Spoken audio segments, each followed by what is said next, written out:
దేవుని నామానికి మహిమ కలుగును గాక. ప్రియమైన దేవుని బిడ్డలారా, మన ప్రభువును, రక్షకుడైనటువంటి యేసుక్రీస్తు వారి నామంలో మీ అందరికీ కూడా మా యొక్క శుభాభివందనాలు తెలియజేస్తా ఉన్నాను. మరి మనకు సెయింట్ ఫ్రాన్సిస్ ఆసిసి వాసి అయినటువంటి సెయింట్ ఫ్రాన్సిస్ గారి గురించి కొన్ని విషయాలను మనం గమనించి, ధ్యానం చేసుకుని, మరి ప్రార్థనలో పురికొల్పడానికి ఈయన యొక్క జీవిత చరిత్ర మరి ఎంతగానో మనకు ఉపయోగపడుతుంది. మరి గమనించినట్లయితే ఈయనది ఆసిసి అనేటువంటి ప్రాంతం. ఆ ప్రాంతంలో ఇటలీలో ఉన్నటువంటి ఆసిసి అనే ప్రాంతంలో 1181లో మరి ఫ్రాన్సిస్ గారు జన్మించడం జరిగింది. అయితే తండ్రి మంచి వ్యాపారవేత్త. తండ్రి పేరు పిట్టో డి బెర్నార్డోన్. అలాగే తల్లి పేరు మరి పికా. మరి తల్లేమో భక్తిపరురాలు, ప్రార్థనలో ఎదుగుతూ ఉండేది. తండ్రేమో వ్యాపారాలు చేసుకుంటూ వ్యాపారవేత్తగా, గొప్ప ధనికుడిగా పేరు ప్రఖ్యాతలు పొందాడు. తల్లి మరి ఈ యొక్క ఫ్రాన్సిస్ గారికి మరి జాన్ అనేటువంటి పేరు పెట్టాలనే ఆలోచన కలిగి ఉన్నప్పుడు, మరి తండ్రి అలా కాదు, ఇతను గొప్ప వ్యాపారవేత్త అవ్వాలి. మరి వ్యాపార రంగంలో చాలా చక్కగా రాణించాలనేటువంటి ఉద్దేశ్యంతో తనకి ఫ్రాన్సిస్ అనేటువంటి పేరు పెట్టడం జరిగింది దేవుని బిడ్డలారా. ఫ్రాన్సిస్ అంటే గొప్ప ధనికుడు అనండి అర్థమంట. మరి ఇంక అంత మాత్రమే కాదు, ఫ్రాన్స్ దేశపు చిన్నవాడు అని గూడా ఇతన్ని పిలవాలని తండ్రి ఎంతగానో ఆశపడ్డాడు. అయితే తండ్రి ఎక్కువ గారాబం, ప్రేరణతో డబ్బులు అధికంగా ఖర్చు పెట్టేవాడంట. వీళ్ళకి చాలా ఎక్కువలో ధనం ఉండేదంట. ధనమంతటిని కూడా చాలా ఎక్కువగా మరి ఫ్రాన్సిస్ గారు, అసిసి వాసి ఫ్రాన్సిస్ గారు ఖర్చు పెట్టడం అనేది జరిగేదంట. అయితే 21 సంవత్సరాలు తనకి యుక్త వయస్సు వచ్చేసరికి యుద్ధంలోకి వెళ్ళాల్సినటువంటి పరిస్థితి వస్తే, యుద్ధంలో శత్రువుల చేత బంధించబడి, మరి వ్యాధిగ్రస్తుడైనప్పుడు దేవుని దగ్గర తప్పులను ఒప్పుకొని పశ్చాత్తాపపడి మరలా ఆరోగ్యాన్ని పొందుకుంటాడండి దేవుని బిడ్డలారా. అంత మాత్రమే కాదు, ఆరోగ్యాన్ని పొందుకోవడం మాత్రమే కాదు గానీ, దేవుడిచ్చిన ఆరోగ్యాన్ని మరి తను లోకములో ఉన్నటువంటి వాటికి ఖర్చు చేసి, మళ్ళీ లోకములో కలిసిపోయినట్టుగా మరి ఆ యొక్క బుక్కులో రాయబడి ఉండడం, చెప్పడం జరుగుతుంది. మరలా యుద్ధంకి వెళ్ళవలసినటువంటి పరిస్థితి మరొకసారి తారసపడినప్పుడు మార్గం మధ్యలోనే ఇతను బలహీనుడు, అనారోగ్యం పాలవ్వడం జరుగుతది. అనారోగ్యంతో మరి నిరాశలోకి వెళ్ళిపోవడం. అప్పుడు తనకి ఒక మాట జ్ఞాపకం వస్తదనమాట. తన తల్లి విశ్వాసము, తన తల్లి యొక్క ప్రార్థన జీవితము తనకి గుర్తొచ్చి దేవునికి మొరపెట్టడం ప్రారంభిస్తాడు దేవుని బిడ్డలారా. దేవునికి మొరపెడుతూ నాకు ఆరోగ్యాన్నిమ్మని అడుగుతున్నప్పుడు దేవుడంట మరి ఫ్రాన్సిస్ గారితో మాట్లాడడం ప్రారంభిస్తాడంట. ఎలా మాట్లాడతాడంటే, "నువ్వు యజమానునికి దాసునిగా ఉంటావా? లేతే దాసుడికి దాసునిగా ఉంటావంటే నేను యజమానునికే దాసునిగా ఉంటాను దేవా" అని మరి ఆ యొక్క సృష్టికర్త యొక్క దైవ దర్శనములో ఆ యొక్క పిలుపును, ఆ యొక్క మాటలను వినడం జరిగిందని మరి తెలియజేస్తా ఉన్నాను దేవుని బిడ్డలారా. అట్లాగే అంత మాత్రమే కాదు, మరి ఆ యొక్క ప్రాంతం నుంచి, ఆ సిక్కయిన యుద్ధ ప్రాంతం నుంచి తిరిగొచ్చిన తర్వాత 2 సంవత్సరాలు ప్రార్థనలో గడపటం.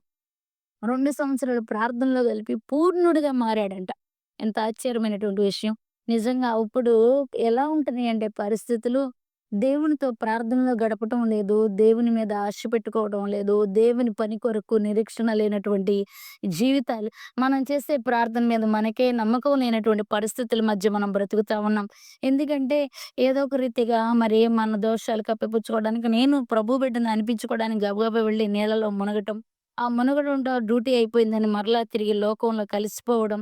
అంతేగాని దేవుని యొక్క ప్రార్థనలో గడిపి స్టెప్ బై స్టెప్ పరిపూర్ణతలోకి రావాలనేటువంటి ఆలోచనలో నేటి యొక్క క్రైస్తవ్యంలో చాలా తక్కువ మంది కనబడుతున్నట్లుగా మనం చూస్తా ఉన్నాం. కానీ ఫ్రాన్సిస్ గారిలో ఉన్నటువంటి ఆశ్చర్యమైనటువంటి విషయం ఏంటంటే 2 సంవత్సరాలు మరి ప్రార్థనలో గడిపి పరిపూర్ణతలోకి రావడానికి ఎంతగానో కష్టపడ్డాడని మరి ఆ యొక్క తన యొక్క పుస్తకంలో రాయబడడం జరిగింది అని బిడ్డలారా. అంత మాత్రం గాదు, దేవుని మందిరాలు కట్టడం అంటే తనకు చాలా ఇష్టమంట. వాళ్ళ నాన్న పాకెట్ మనీ, వాళ్ళ నాన్నకున్నటువంటి ధనాన్నంతటిని కూడా ఉపయోగించి దేవుని యొక్క మందిరాలు కట్టేవాడంట.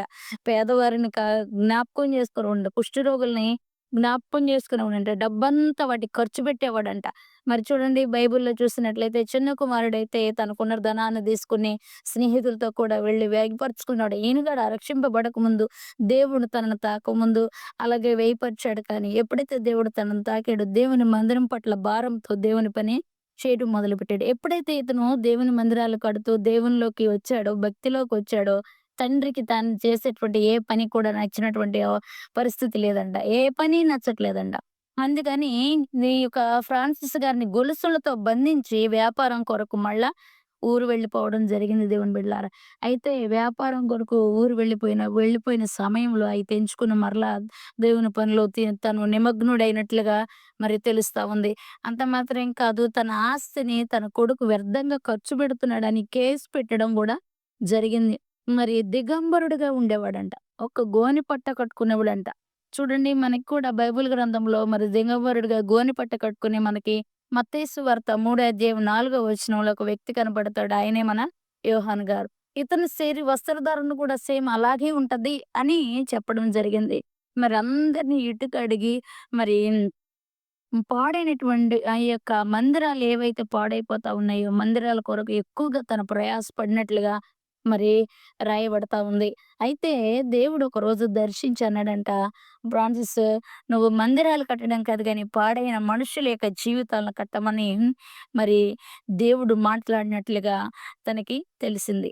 అప్పుడు ఎప్పుడైతే ఆ ప్రత్యక్షత వచ్చిందో, ప్రార్థన చేయడం ప్రారంభించాడో, అప్పటినుంచి తండ్రి కేసేసుకొని తన ధనాన్నంతటిని కూడా లాక్కొని ఏమీ లేని రిక్తుడిగా మరి ఫ్రాన్సిస్ గారు ఉండటం, మరి సులువుగా, సరళముగా తన యొక్క భక్తి జీవితం ఒక ధనిక యువకుడిని ఆకర్షించింది.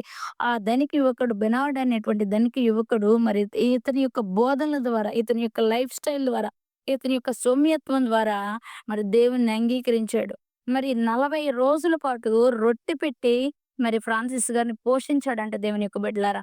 మరి అట్లాగే ఫ్రాన్సిస్ గారు అనేక మంది వ్యక్తుల్ని ఆయనకు అనుచరులుగా సంపాదించుకుని దేవుని వాక్యము మంటతో మరి ఆ యొక్క తన యొక్క జీవితాన్ని గడపడం జరిగింది దేవుని బిడ్డలారా. అంత మాత్రమే కాదు, ఈయనకి చెట్లతో, పక్షులతో, జంతువులతో కూడా ఒక తెలియని ఒక అనుబంధం ఏర్పడి ఉండేదంట. ఎప్పుడు కూడా వాటితో కూడా దేవునికి సంబంధించినటువంటి విషయాలను మాట్లాడుతా ఉండేవాడంట. ఒక సందర్భం వచ్చిందంట. అదేంటంటే గిబి అనేటువంటి ప్రాంతంలో ఒక భయంకరమైనటువంటి తోడేలు ఉండేదంట. ఆ తోడేలు ఏం చేసేదంటే మనుషుల్ని మరి ఇష్టం వచ్చినట్లుగా చంపుకు తినేదంట. సాయంత్రం అయ్యేసరికి ఎవ్వరు కూడా ఆ యొక్క తలుపులు తీయడానికి భయపడేవాళ్ళంట. తలుపులేసుకొని లోపల ఇంట్లోనే ఉండేవాళ్ళంట. ఆ సమయంలో ఫ్రాన్సిస్ గారు ఆ ప్రాంతానికి వెళ్ళడం జరిగింది. వెళ్తే అందరూ రావద్దు, రావద్దు, రావద్దు అనంటే, ఎందుకు రావద్దంటున్నాడా అని ఆ ఊర్లోకెళ్తే ఈ తోడేలు మరి ఈయన్ని చూసి ఈయన మీద పడడానికి ఒక్కసారిగా వచ్చేసరికి ఈయనని చూసి మోకాళ్ళేసేసి అక్కడే ఆగిపోయినట్లుగా చూస్తా ఉంది. అప్పుడు ఆ తోడేలు దగ్గరికెళ్ళి, "ప్రియమైన తోడేలా, దేవుడు నిన్ను మనుషుల్ని తినమని తను సృజించుకుని తన తన ఆకారమందున్న మనుషుల్ని తినమని నీకు ఆజ్ఞాపించలేదు గదా! ఈ రోజు మొదలుకొని నువ్వు అలా చేయొద్దని" దానితో మాట్లాడడం. అలాగే ఆ ఊరి వాళ్ళని పిలిచి రోజుకొకళ్ళు మరి ఈ యొక్క తోడేళ్ళకు భోజనం పెట్టమని ఆ ఊరి వారికి చెప్పడం. నిజంగా ఆ ఊర్లో ఒక ఉజ్జీవం, ఆ ఊర్లో ఒక ప్రత్యేకమైనటువంటి ఆశ్చర్యకరమైనటువంటి, అద్భుతకరమైనటువంటి ఒక కార్యాన్ని జరగటం ప్రజలు మరి కళ్ళారా చూసారంట దేవుని బిడ్డలారా. ఎప్పుడు రాత్రులు ఒంటరి ప్రార్థనలో ఎవరితో చెప్పకుండా ఒంటరి ప్రార్థనకెళ్ళిపోయేవాడంట. ఒంటరి ప్రార్థన చేస్తా ఉండేవాడంట. ఆ సమయంలో మరి ఈయన ఎక్కడికెళ్తాడో తెలియనటువంటి తన అనుచరులో ఒక వ్యక్తి ఫ్రాన్సిస్ గారిని వెతుక్కుంటూ వెళ్ళినప్పుడు, ఫ్రాన్సిస్ గారు ప్రార్థనలో దేవదూతలు దేవునితో కలిసి మాట్లాడడం ఇతను చూసి మూర్ఛిల్లు పడిపోయాడంట. అప్పుడు పొద్దున్నే లేపి మరి అతన్ని లేపి ఈ యొక్క దర్శనము సంగతి ఎవరితోని చెప్పొద్దన్న చిన్నవాడిని పంపించేసాడండి దేవుని బిడ్డలారా. అంత మాత్రమే కాదు, నిత్యము దేవునితో మరి నడిచేటువంటి ఒక అనుభవం గుండా ఫ్రాన్సిస్ గారు వెళ్ళినట్లుగా మనకు తెలుస్తా ఉంది. మరి 1226 అక్టోబర్ 3 తారీఖున మరి తన యొక్క శారీరకమైనటువంటి మరి యాత్రను ముగించుకొని దేవుని దగ్గరికి వెళ్ళినట్లుగా మరి ఆ యొక్క గ్రంథం, ఆ పుస్తకంలో రాయబడినట్లుగా ఉంది. నిజమే దేవుని బిడ్డలారా. ఈరోజు ప్రార్థనలో పట్టుదల లేదు. ప్రసంగాల మీద ఉన్నటువంటి శ్రద్ధ, వ్యక్తిగతంగా ప్రార్థన చేసుకొని మన జీవితాలను మనం సరిజేసుకోవాలి. మనల్ని మనం సరి చేసుకొని, మనం దేవునికి పరిశుద్ధులుగా ఉన్నామా లేదా అని చెక్ జేసుకోలేనటువంటి ఆలోచన ఈరోజు మానవుడికి లేదు దేవుని బిడ్డలారా. కడకి సెలబ్రిటీలాగా కనబడాలనేటువంటి ఆతృతే తప్ప, మనం సరి జేసుకోవాలి. దేవుని ఎదుట ముఖ్యంగా కనబడాలి.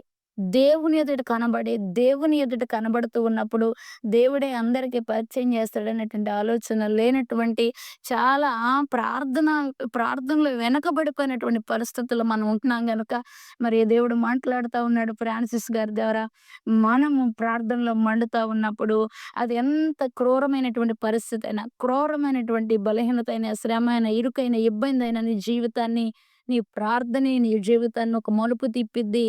నీ ప్రార్థనే నీ జీవితంలో ఒక ఆశ్చర్యాన్ని జరిగిస్తదని మరి మరి ఈ దైవజనుల ద్వారా మనం నేర్చుకోవడానికి దేవుడు కృప చూపించాడు. కాబట్టి ప్రియమైన వారలారా, ప్రార్థనలో పురికొల్పబడదు. ప్రార్థనలో ఇంకా అనేక మెట్లు మనం మన యొక్క క్రైస్తవ జీవితంలో ఎక్కవలసిన వారంగా ఉన్నాం గనక, మరి ప్రార్థనలో పురికొల్పబడి ఎక్కువ ప్రార్థన, తక్కువ ప్రసంగాలు, ఎక్కువ ప్రార్థన, తక్కువ సహవాసాలు చేయడం ప్రారంభించినప్పుడు, దేవుడు తన యొక్క హృదయంలో ఉన్నటువంటి ఆలోచనలు మనకు బయలుపరిచి, మరి మనతో కూడా ఆయన సహవాసం చేయడానికి ఇష్టపడుతున్నాడు. కాబట్టి ప్రియమైన వారలారా, మరి ఈ యొక్క దైవజనుని యొక్క సాక్ష్యము మన జీవితానికి ఎంతో ఆశీర్వాదకరమని, మరి ఈ యొక్క మాటల ద్వారా మీరు కూడా పురికొల్పబడి ప్రార్థనలో ఎదగాలని కోరుకుంటూ, ప్రభు పేరట ఈ మాటలు అడిగి మరి వేడుకుంటూ ఉన్నాను.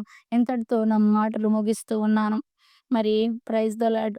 ఈ కార్యక్రమం గనుక మీకు ఆశీర్వాదకరంగా ఉంటే లైక్ చేయండి, షేర్ చేయండి, సబ్స్క్రైబ్ చేయండి. ఒక మంచి కామెంట్‌ను కూడా మీరు తెలియజేయవలసిందిగా ప్రభు పేరిట మనవి చేస్తూ ఉన్నాను. Praise the lord. God bless you.